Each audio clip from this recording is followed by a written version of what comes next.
The desert had a way of keeping secrets. Stretched wide under a sky the color of faded copper, the wind carrying whispers of old blood. Broken promises and prayers that never reached heaven. In those days, the land was divided by more than rivers and canyons. It was split by fear, pride, and the weight of traditions that cut deeper than any blade. Stories spread fast across dusty towns, carried from saloons to campfires, from ranches to lonely cabins, and among them was one tale that made both men and women lean in closer when it was told. It was the story of a widow, handed over to an Apache warrior as a cruel jest, a punishment dressed as mockery. She was called sterile by her own, discarded as though her worth had vanished with the graves she left behind. But the tale did not end the way her enemies thought, for she returned not broken, not empty, but carrying something no one had believed possible, a miracle. She had not always been branded with that word. Once she was simply a woman, quiet yet strong, married young to a man who worked the land with calloused hands. Their small homestead had been built with hope nailed into every board, but hope could not always guard against the harshness of the frontier. She had lost her children before they had taken their first full breaths, and with each loss, whispers grew. Neighbors looked at her with pity that tasted like scorn, until the pity faded and only scorn remained. By the time her husband was laid in the ground after a fever swept through the valley, the townsfolk had a new word for her. Sterile, they said, as if it were carved into her skin. To them, she was a woman who had no purpose left, a woman stripped of promise. In that time, when settlers clashed with the tribes of the land, cruelty was often served as entertainment. Men who drank too much found humor in the suffering of others. So, when talk came of her being given away, not as a bride but as a shameful offering, the idea carried laughter with it. The widow was no prize, they said, only a burden too heavy to keep.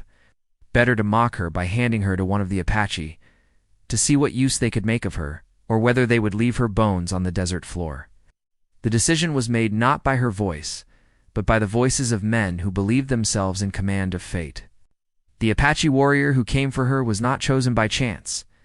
He was tall, with sharp features that looked carved from stone, his presence commanding even in silence. He had fought in raids, carried scars that spoke of battles survived, and his people respected him as one who did not bow easily. To him, being given a woman as an insult was an insult in itself. Yet when he looked at her, with her downcast eyes and hands trembling against the rope that bound her wrists, something flickered in his gaze that no one else noticed. He saw not just a broken widow but a spirit that had been cast aside by her own kind. Whether he pitied her or recognized a reflection of his own people's suffering, no one could say. The night she was handed over was thick with unease. The settlement gathered to watch, some with gears on their lips, others with silence heavy as stone. The widow did not cry, nor did she plead. Perhaps she had no tears left to give. Perhaps she had already accepted that her life was no longer her own. The warrior took the rope in his hand, cut it free with a blade, and without a word, led her away into the darkness of the desert. The sound of laughter echoed behind them, fading with each step until only the crunch of their boots on dry earth remained. Days turned 2 weeks, and whispers began to shift. Some swore she would never be seen again, her bones scattered by coyotes. Others imagined worse fates, ones too cruel to speak aloud. The warrior and the widow vanished into the red canyons, into the tall grass of valleys where settlers rarely dared to go. The townsfolk forgot her name, but not the story. For in the West, stories carried weight, and this one was told with a sneer, a reminder of what became of those who did not belong. But somewhere out in that wilderness, beneath the wide sky and the watchful gaze of spirits older than memory, something began to change. The widow was not treated as she had expected. She was not mocked, nor was she discarded, like the townsfolk had predicted. The Apache warrior gave her food when she was hungry, space when she trembled, and silence when she could not speak. He was not gentle in the way of soft words, but in the way of a man who understood hardship. Slowly, her fear loosened its grip, replaced by a fragile sense of belonging she had not known even among her own people. Seasons passed and rumors dimmed until her story was little more than a cruel tale told over cards in the saloon. Yet just as the town began to forget her, the impossible happened. One morning, when the sun broke through the haze of dust and smoke, she returned. Her dress was worn, her hair tangled from wind, and her skin darkened by the sun. She walked with steps steady and sure, no longer the trembling widow who had been dragged away. But it was not just her presence that sent the town into stunned silence. She carried something with her, something that silenced laughter and stilled hands midway to their cups. A child. No one spoke at first. The miracle was too sharp, too unexpected, to be met with words. She, the one who had been branded sterile, who had been mocked and cast away, had returned with life cradled in her arms. Some stared in disbelief, others in fear, for they could not comprehend what they saw. The same men who had laughed at her once now whispered among themselves, their voices trembling. For this was not the ending they had written for her. It was not the ending they believed possible. Yet the miracle was only the beginning of a new story. One that would test the boundaries of pride, prejudice, and the ties of blood. Whose child was it truly? The people asked. How had she come to carry what she had been denied before? Was it a blessing from God, or a curse born of defiance? The questions spread like wildfire, and with them came fear, suspicion, and envy. For in that land, miracles were not welcomed easily. They were challenged, questioned, and sometimes destroyed. And so the widow stood, her child pressed against her heart, facing a town that had once discarded her, a people who would not know whether to call her blessed or damned. Behind her stretched the wilderness she had survived, and before her lay the judgment of those who had mocked her into exile. Somewhere in between, in that fragile space where miracles and curses blurred together, her true story was about to begin. Would the miracle she carried unite two worlds that had been at war for generations, or would it tear her apart once more? Would she be accepted as mother, or rejected as a liar? And what of the Apache warrior, the man who had taken her in when no one else would? Where did he stand in this tale that was just beginning to unfold? The desert, as always, held its secrets. But for those who listened, who leaned in close, as the story was told around flickering lanterns and crackling fires, this was where the tale left them suspended between disbelief and wonder, waiting to know if the miracle would endure, or if the dust would swallow it like all the rest. The townsfolk had gathered that morning, filling the dusty main road as if the earth itself had called them out to witness something that was larger than gossip, larger than the bitterness they had once carried in their hearts. She stood at the edge of that crowd, her shawl wrapped close against the child she carried, the silence around her, heavy as a storm waiting to break. No one moved toward her, and no one dared turn away either. They only stared, each face caught between disbelief and suspicion, as though seeing her was proof that the world was not as fixed as they had believed. It had been nearly a year since they had seen her led into the desert.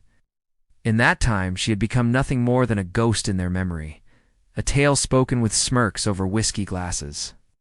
But ghosts were not supposed to walk back into town with living proof cradled in their arms. The miracle pressed against her chest was not just a child, it was a question that no one could answer. And questions had a way of gnawing at the bones of a community. The preacher was the first to step forward. His face was pale under the brim of his hat, his eyes fixed on the swaddled bundle. He opened his mouth as if to bless, then closed it again, uncertain. Behind him, the storekeeper's wife whispered into her neighbor's ear, her voice trembling, carrying both awe and venom. She was barren, everyone knew it. How can this be? Others muttered, too. Some saying it was a blessing from heaven, others warning it was a trick, a curse brought back from the wild lands where the Apache roamed. The widow said nothing. Her silence was not weakness now, but armor. She held her child close and met their stares with a steady gaze. It was the kind of gaze that unsettled men because it carried no shame, no fear only, the quiet strength of someone who had survived where others would have perished. That strength, more than the miracle itself, made the people restless. They wanted to know the truth, but the truth was something she carried like a locked chest within her. Only she knew what had happened in those canyons. Only she knew how nights had stretched into mornings with the warrior who had not cast her aside, who had treated her as more than a mockery. Yet the townsfolk did not want her truth if it meant looking into their own cruelty. They wanted a story that fit their comfort, one they could tell themselves without shame.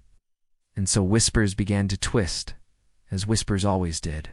Some claimed she had tricked them all along, that she had never been barren, but had hidden her shame in other ways. Others said the child was not hers at all, that she had stolen it from the Apache, or from another woman lost in the wilderness. A few murmured that she was chosen by God, that her suffering had been a trial. Her return a sign that heaven had not abandoned them. But none of them dared to ask her openly for fear of the answer she might give. At night, behind shuttered windows, men argued with their wives, and women hushed their children when they asked questions. The widow's return was a stone cast into still water, rippling outward until every home felt the unease. No one wanted to admit they were afraid, but fear was there in the way they looked at her, in the way they crossed themselves when she passed, in the way the men's hands twitched near their holsters, though she carried no weapon. What unsettled them most was not the child itself, but what the child represented. It was proof that the lines between their world and the Apache world were not as solid as they had believed. The desert had given her back not as a victim, not as a shadow, but as a mother. And in that return was a possibility that frightened them more than war ever had, the possibility that bloodlines and boundaries could blur, that miracles could come from places they had been taught to hate. The warrior's name was not spoken in the town, but he lived in their imaginations all the same. Some pictured him fierce and cruel, others pictured him noble and untouchable, and still others whispered that he had bewitched her. Whatever they imagined, it unsettled them that she had chosen, or had been chosen by him. The thought gnawed at their pride, at the stories they told themselves of superiority. Yet while the town wrestled with its suspicions, the widow faced her own shadows. Nights were long. In her small cabin at the edge of the settlement, where the wind whistled through cracks in the wood and coyotes howled at the moon, she sat with her child pressed against her chest, listening to the steady breath of new life, and wondered how long the fragile peace would last. She had returned not to triumph, but to a place that had already condemned her once. Their eyes had not changed, only sharpened. She knew it was only a matter of time before their whispers turned into action. Still, she carried within her the memory of the warrior, his quiet strength. The way he had stood between her and danger, the way he had taught her to listen to the land instead of fearing it. I had never spoken of miracles, yet in his presence she had learned to believe in them again. His absence now was a weight on her chest, heavier than the child she held. She did not know if she would ever see him again, or if his path had diverged from hers the moment she stepped back into the settlement. The child grew quickly in those first months, its laughter softening the edges of her loneliness, its cries echoing her own heart's ache. She named the child quietly, without witnesses, for names were sacred things not to be handed over to the same tongues that had once cursed her. That name became her anchor, a reminder that no matter what the town said, the child was hers, flesh of her flesh, spirit of her spirit. But rumors did not rest. One evening, as the sun bled red across the horizon, two men came to her door. Their boots kicked up dust, their hands rested heavy on their belts. They did not come with kindness nor with open threats, but with questions that were daggers in disguise. They asked whose child she carried, what she had done in the desert, and whether she had betrayed her own people by returning. Our voices were calm, but their eyes burned with the same fire that had once cast her out. She answered with silence, standing tall in the doorway, the child asleep in her arms. Silence had once been her curse, but now it was her shield. The men left, muttering under their breath, but their visit was a warning. The town would not let her be. Every sound in the night seemed sharper after that, the creak of the floorboards, the distant howl of a wolf, the snap of branches in the wind. She lived half in fear and half in defiance, knowing that each day she stayed was a challenge to the order the town believed in. Yet leaving was not simple. The wilderness had given her strength, but it had also taken much, and she could not risk her child to its mercies again. So she endured, waiting, listening, watching the town shift around her like a restless animal. She knew something was coming. Whether it would be violence, acceptance, or something in between, she could not yet say. But the miracle she carried was not a secret that could be hidden forever. The desert had a way of keeping secrets, but it also had a way of revealing them when the time was right. And as the nights grew longer and the whispers grew sharper, she felt the desert stirring again, as if the land itself was holding its breath, waiting for the next chapter of her story to unfold. The child's laughter carried across the dusty yard one late afternoon, a soft and unexpected sound that seemed to clash with the hard faces watching from the road. Children of the town lingered at a distance, curious, their eyes bright with wonder. Their mothers called them back sharply, voices edged with fear more than discipline. It wasn't the child's innocence that troubled them, but the questions that came with it.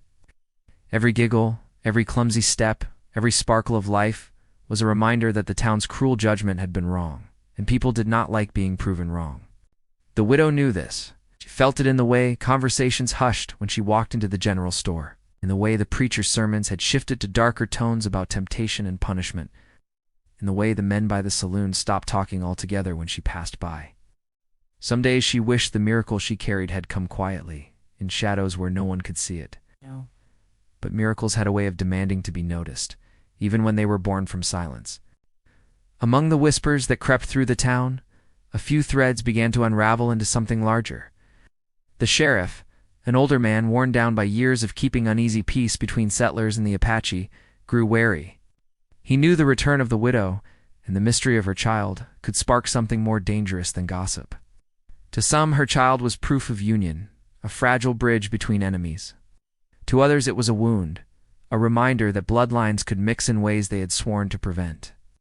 He watched carefully, but he said little. Silence was his own form of survival. Not everyone, however, chose silence. The preacher had taken it upon himself to shape the town's unease into something righteous. He began to speak of testing faith, of discerning the true from the false, of the devil's work hiding behind the guise of miracles. He did not name the widow in his sermons, but his flock was not foolish. They knew where his words pointed. The congregation's eyes turned sharper after each Sunday. Their unease hardened into something closer to suspicion, something that might one day ignite into action. Amid this rising tension, the widow held to her quiet strength, but inside, questions tore at her. She wondered if she had been wrong to return, if she should have stayed hidden in the wilderness, where her child would not be a target. But the wilderness was unforgiving, and though the Apache warrior had once been her protector, she could not be sure where he was now. Did he think of her still, or had he turned his gaze back to his people, leaving her to carry the weight of the miracle alone? At night, as her child slept, she thought of the time she had spent with him. His hands guiding hers as she learned to weave baskets, sturdy enough to carry water, his steady voice teaching her the names of plants that healed and those that poisoned. His quiet presence when grief threatened to hollow her out completely. He had not filled her silence with questions. Instead, he had given her space until she had chosen to speak. That patience had been its own form of salvation. And though she did not speak his name aloud now, it lingered on her tongue like a prayer. The subplots of the town began weaving themselves into the larger conflict. The storekeeper, for one, saw opportunity where others saw shame. He whispered to travelers about the widow's return, about the miracle she carried, and he sold the story for coins and favors. Word began to spread beyond the settlement, carried 2 ranches, mining camps, and even soldiers posted on the edges of Apache land. With each retelling, the tale grew, twisted by the mouths of strangers. Some said the child was half spirit, others claimed it was a sign of peace between enemies, and a few dark voices muttered that it was an omen of war. The widow felt the weight of those rumors pressing against her door, though no one spoke them directly to her. She could sense the shift, the way men on horseback lingered longer near her cabin, the way strangers' eyes followed her child with hunger for answers. It was not just her own people who were unsettled now, but outsiders drawn to the story of a barren woman who returned with life. In the midst of this storm, there were a few who treated her with quiet kindness. The blacksmith's wife, who had lost 3 children of her own, left a bundle of cloth on the widow's porch without a word. An old trapper who lived on the edge of town stopped by with dried meat and said nothing but a nod before riding off again. These small mercies were lifelines, though they did little to silence the rising tide of suspicion. The children of the town, too, were caught between fear and fascination. Some slipped near her yard when their parents weren't watching, hoping to see the child who had become the center of so many whispered tales. The widow let them come close when they dared, offering a smile but no explanations. In their innocent eyes, she saw what the world could be, if it were not hardened by prejudice and pride. Yet innocence could not hold back the darker forces gathering. One evening, as dusk stretched its long fingers across the town, a group of men gathered outside the saloon. Their voices were low, their faces set with grim determination. They spoke of protecting the town, of guarding against curses, of ensuring that the next generation did not grow up poisoned by what they called an abomination. Their leader was a man who had once laughed the loudest when the widow was handed over, and now he spoke with venom, determined to finish what mockery had begun. The sheriff watched from the shadows, his jaw tight. He knew the men's talk could turn to action soon. And he knew too that stepping between them and their anger might ignite the very fire he hoped to prevent. But doing nothing could be worse. He carried the weight of a man caught between duty and survival, and his silence would not hold much longer. Meanwhile, beyond the edges of the settlement, the Apache warrior had not forgotten. He moved with his people, carrying the memory of the widow and the child he had not yet seen. Whispers had reached him too, carried by traders and scouts. Some said she was in danger. Others said she was being worshipped as a saint. He did not trust strangers' tongues, but the unease in his chest grew heavier with each tale. His people watched him, waiting for his decision, for they knew the story was not just hers, it was his too, and by extension theirs. As the weeks turned, the tension deepened, like a wound left untended. The widow rose each morning with determination, but every step she took through town was shadowed by eyes that judged, by whispers that clung to her like burrs. Her child, innocent and unknowing, became the center of a storm that threatened to break at any moment. She did not know when or how the breaking would come, but she felt it near.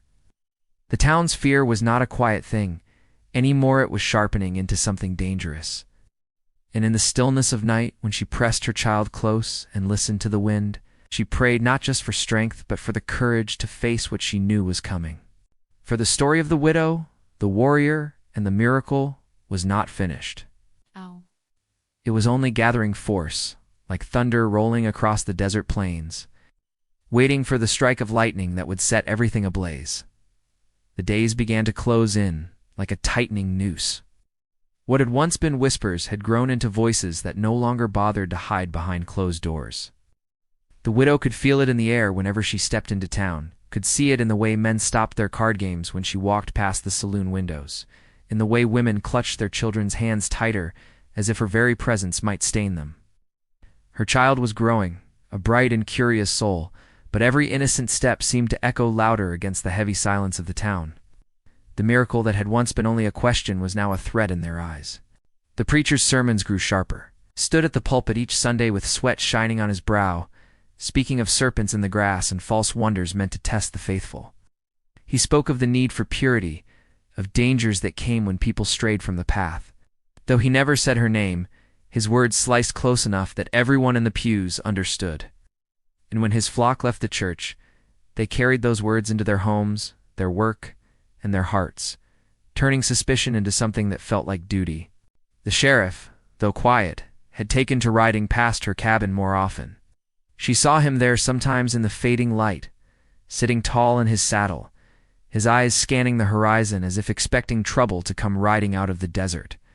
He did not stop to speak, and she did not call out to him, but his presence was both a warning and a small comfort. He knew something was brewing, and so did she. One evening, as the sun bled low across the desert sky, she stepped outside to draw water from the well. The air was still, almost too still, as if the earth itself were listening. Then she saw movement near the tree line, 2 figures, then 3, watching from a distance. They were men from town, their hats pulled low, their postures sharp with something more than curiosity. They did not approach, not yet, but their message was clear. She was being watched, measured, perhaps even judged. She held her child tighter, the sound of the wind in the grass suddenly louder than her own breath. Inside her cabin that night, she remembered the warrior. His presence came to her in memory, strong and steady. She recalled the way he had taught her to listen to the silence, to sense danger in the smallest changes. His lessons had kept her alive before, and she clung to them now. Yet she also knew he was far away, and she could not be certain if he would ever come. Alone, she would have to stand against whatever was stirring in the town. Meanwhile, the men in the saloon no longer bothered with quiet talk. They gathered nightly, their voices carrying through the thin walls as they spoke of curses and abominations. The leader among them was a rancher whose pride had been wounded years ago when the Apache raided his herd. He had never forgotten, never forgiven, and now he spoke of the widow's child as though it were living proof of betrayal. His anger fanned the others like a spark catching dry grass, and soon the talk of watching turned into talk of action. In the homes of the town, families were divided. Some wives pleaded with their husbands to leave the widow be, whispering that no harm could come from a woman and her child. Others fueled the fire, whispering that God would curse them if they allowed such a thing to live among them. The children, too young to carry such heavy fears, watched quietly, sensing the storm in the air. The widow felt the tension pressing in closer each day. The kindness that had once come in small, secret gestures began to fade. The blacksmith's wife no longer left bundles of cloth on her porch. The old trapper stopped visiting altogether. Fear was stronger than compassion now, and even those who had once shown mercy drew back into the safety of silence. Her child, innocent of all these burdens, laughed and played in the dust outside their cabin. The sound carried on the wind, a sound too pure for a world so weighed down by suspicion. But even the laughter drew eyes. She saw them sometimes, riders on the ridge, their horses still against the setting sun, watching until the darkness swallowed them. Then came the night when the tension broke, though not yet into violence. A pounding at her door startled her from sleep. The sheriff stood there, his face lined with exhaustion, his voice low and urgent. He told her to stay inside, to keep her child close, and not to open the door for anyone else. He did not explain, but she saw in his eyes the fear of a man who knew how quickly tempers could ignite. She thanked him with a nod, her voice caught in her throat, and when he rode away, the silence that followed was heavier than before. In the saloon that same night, voices rose until they spilled out into the street. Torches were lit, and though the men did not yet march toward her cabin, the sight of flames in the dark was enough to chill the blood. The sheriff stood between them and the road leading out of town, his hand resting on his holster, his voice carrying with a firmness that had not been heard from him in years. There would be no violence that night, not under his watch. But he knew, and they knew, that his strength alone could not hold them forever. The widow did not see this gathering, but she felt it. She held her child in her arms, rocking gently, listening to the distant sounds of voices carried on the wind. Her heart pounded with the rhythm of dread, but she forced herself to remain calm. She had survived the wilderness, survived exile, survived the judgment of her own people. She would survive this too, she told herself, even as her hands trembled against the small body pressed to her chest. Beyond the settlement, the Apache warrior heard the whispers carried by traders and scouts. He knew now that the widow was not safe, that the miracle they had shared was not being welcomed, but threatened. His heart pulled him toward her, yet he also knew that stepping into the settlement could mean war. His people were weary of bloodshed, but they would not stand idle if one of their own was harmed. He stood at a crossroads, torn between duty to his people and the bond he had forged with the woman who had once been handed to him as mockery, but had become something far more. Back in the town, the air grew thick with unease. Every day the widow felt the distance between herself and the others grow wider, until she seemed to live in a world apart. Every night she lay awake, waiting for the sound of footsteps, of doors breaking, of voices rising in anger. The sheriff's presence was a small shield, but even he could not hold back the storm forever. And then, one morning, she woke to find a symbol carved into her door, a crude mark of warning, scratched deep into the wood with a knife. It was not a word, but it carried the weight of a threat all the same. She traced it with her fingers, her breath sharp, her child tugging at her, dressed with innocent curiosity. The mark was a promise that something was coming, and she knew the waiting was nearly over. The desert itself seemed to hold its breath. The wind stilled, the birds quieted, and even the sun felt harsher, as though it too was watching what would unfold. The widow stood in the doorway of her cabin, her child in her arms, staring out at the horizon where danger and salvation both waited. She did not know which would reach her first, the wrath of the town or the return of the warrior. But she knew the moment was near, the moment when silence would break, when the miracle she carried would either be destroyed or revealed in full. And in that fragile space, between fear and hope, the story trembled on the edge of its climax, waiting for the strike that would decide everything. The morning after the mark was carved into her door, the widow knew there would be no more waiting. She rose before the sun and held her child close, listening to the hush of the desert around her. The silence was too heavy, too watchful, like the land itself braced for what was about to happen. She did not run. She did not hide. Instead, she washed her face in the cold water of the basin, braided her hair with steady hands, and wrapped her shawl around her shoulders. If they came for her, she would face them as she had faced every storm before upright, silent, unbroken. The sound of hooves reached her cabin before the men did. Dust rose on the horizon, carrying the shadow of a gathering. Torches were lit again, though it was not yet evening. Their flames flickered like restless spirits, and their glow spread across the faces of men hardened by anger and fear. She stepped outside with her child in her arms, her back straight, her eyes unwavering. The sheriff was there too, his horse planted firmly between the mob and her cabin. He called out for calm, his voice strong, but his hand rested close to his weapon. He knew the thin line he stood upon. The preacher rode at the front of the men, his Bible in one hand, his eyes shining with the certainty of a man who believed he was chosen to cleanse what he called unholy.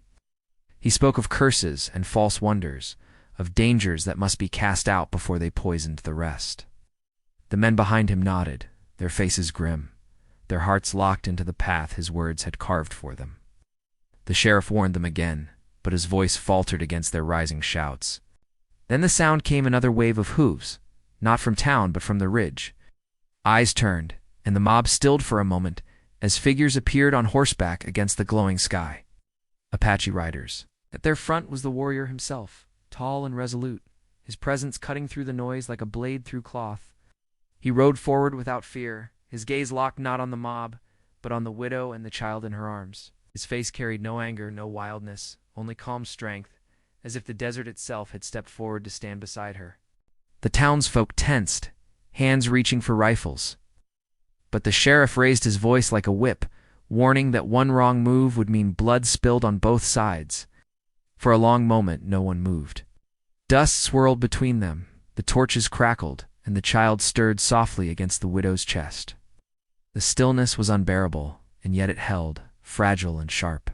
The warrior dismounted and walked slowly toward her, each step heavy with meaning. The mob murmured, unsure now, their courage wavering as they watched him stop at her side. He placed his hand gently on her shoulder, then turned to face the crowd. He did not speak their tongue fluently, but he did not need to. His presence spoke enough the silent declaration that she was not alone, that the child was not a curse, but a bond that no anger could break. The preacher tried to speak again, but his words faltered under the weight of what stood before him. The widow stepped forward then, her voice clear for the first time in months. She told them she had been cast away, mocked, and condemned, and yet she had not perished. The desert had not destroyed her. Instead, it had returned her with life, with hope, with proof that the world was larger than their hatred. Her voice trembled at first, but with each word it grew stronger, steady as the wind over the plains. She asked them what kind of faith they carried if they could not see a miracle when it stood before them. Some lowered their eyes, ashamed. Others scowled, unwilling to bend. The preacher's lips pressed tight, his certainty shaken. The sheriff sat tall in his saddle, watching carefully, waiting to see if the moment would hold or if violence would break it apart. It held not because hearts were suddenly changed, but because the sight of Apache riders on the ridge and the strength in the widow's words had shaken their certainty. Men who had ridden with fire in their bellies now shifted uneasily, muttering excuses, their courage draining like water through sand. One by one, torches were lowered. The mob did not leave in triumph, but in silence, their pride bruised, their anger unfinished. The preacher tried to rally them, but his voice was weak now, and they did not follow. When the crowd scattered, the sheriff lingered. He looked at the widow for a long moment, then at the warrior by her side. Without a word, he tipped his hat and rode away, as though accepting what had been decided without his hand. The widow turned to the warrior, her breath caught between relief and fear of what might still come. He looked at the child then, his expression softening in a way that spoke more than words could. She had carried the miracle back into a world that wanted to deny it, and now, in that quiet moment, she felt the weight lift from her shoulders. It's not gone, never gone, but lighter for the first time. The weeks that followed were uneasy, but the worst had passed. The preacher's sermons lost their fire, and fewer people came to hear him thunder. The sheriff continued his silent patrols, but his presence felt less like warning and more like protection. The townsfolk still looked at her with wary eyes, but some softened.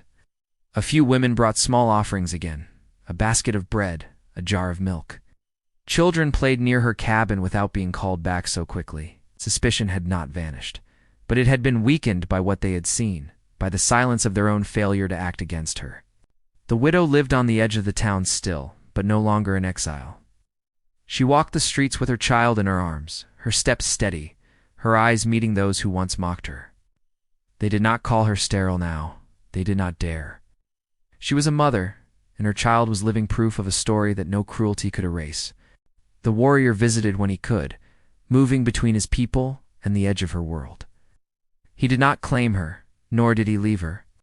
Their bond was not bound by words or contracts, but by the quiet understanding forged in the desert, in survival, in shared strength. The child grew between them, a bridge of two worlds that had always stood in opposition. For some, that bridge was a threat. For others, it was hope. But for her, it was simply love. Years later, when the story was told in quiet corners of the saloon, or around campfires on cold nights, it was not told as mockery anymore. It was told as something different, something that made men pause and women sigh, something that could not be explained by reason alone. A barren widow, handed away as a cruel joke, returned not with shame, but with life. A miracle that silenced laughter and bent the course of hate, even if only for a time. The desert still kept its secrets, but hers was no longer buried.